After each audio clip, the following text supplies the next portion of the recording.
right, this is the Vision Group lesson plan. This is class 1, and I'm going to go from Romans, the 8th chapter, and the 28th verse. We have it on our trustee. We're going to start at 26, but I want to teach you today's lesson is how to make it work out. Okay, a lot of people wonder, how do you get things to work out in your favor, and how do you get things to happen in your favor? But there's a program, and not only there's a program, there's a prescription in the Word of God. And the prescription starts in Romans, the 8th chapter, and that whole chapter talks about carnality against spirituality. But I want to concentrate on 26, 27, and 28, because these are the places where we have our biggest challenges. When you are trying to grow in the things of God, you have to realize the importance of God in it and how He maneuvers within your situation. So you have to create an atmosphere for Him to be there. That is prayer, that is meditation, that is spending time getting your head lined up with where you're trying to go. So Romans 8:26 says, "Likewise the Spirit helpeth our infirmities, for we know not what we should pray as we ought, but the Spirit itself maketh intercessions for us with groanings which cannot be uttered." Verse 27, "And he that searcheth the heart knoweth the mind of the Spirit, because he maketh intercession for the saints according to the will of God."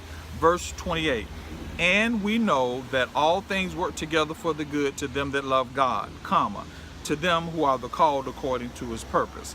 And verse 29, just to add value, "For whom He did foreknow, He also predestined and to be conformed to the image of His Son, that He might be the firstborn among many brethren."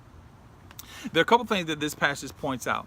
Number one, our knowledge of what God wants to do is very limited. So what happens is you've got to get basic trust and basic faithfulness going. I didn't just say faith, I said faithfulness. Many times we take faith as a mental state where we continually think about a thing and believing that thinking about that thing will manifest that thing. But the actual Hebrew or the actual term faith actually means faithfulness. So when you are faithful to something, it produces. But you have to realize your faithfulness cannot just be to the thing. For example, you want a car. Your faithfulness can't just be to the car. Your faithfulness also has to be toward God, who sees the car and can plan your footsteps out. Does everybody understand what I'm saying? So the passage says this. He said, "Likewise the Spirit maketh helpeth our infirmities, for we know not what we should pray as we ought." So you're going, okay, I want a new house, or I want a new car. But you are praying for the car when God needs you to pray for the path. You understand? So when you learn to pray for the path, God then will produce the car. Matthew 6:33 says it this way: "Seek first the kingdom of God and His righteousness," or His right way of doing things, "and all these things shall be added unto you." Many times what you find is the way you make things work out is the way you think you're going to make things work out is that you keep dealing with them and you write vision boards and all that kind of stuff. And there's nothing wrong with that. But when you understand that I concentrate effort on the author and the finisher of my faithfulness, then I realize I begin to see manifestations.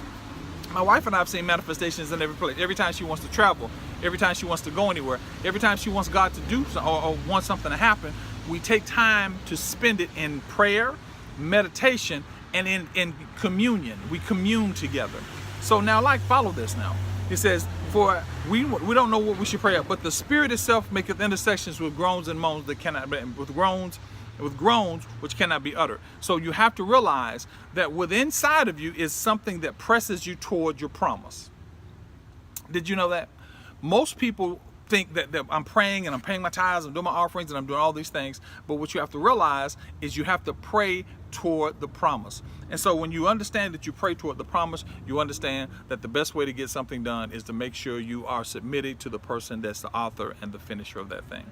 So that's the quick little 5 minutes. So in that process, you have to realize that the Spirit maketh intercession. God knows where you're going, and because God knows where you're going, as you submit to Him, He creates a path, and when He creates the path, things will begin to work out. And that's the way it is. Things will begin to work out, and when they work out, you see manifestation. That's your first lesson. So go and look at Romans, the 8th chapter, and as you look at that chapter, you'll realize that these things have to go between carnality and spirituality. Spirituality believes that you can do it. Spirituality believes that God can do it. Carnality believes that you can do it yourself. All right? That's your lesson. We'll talk a little bit later. Bye.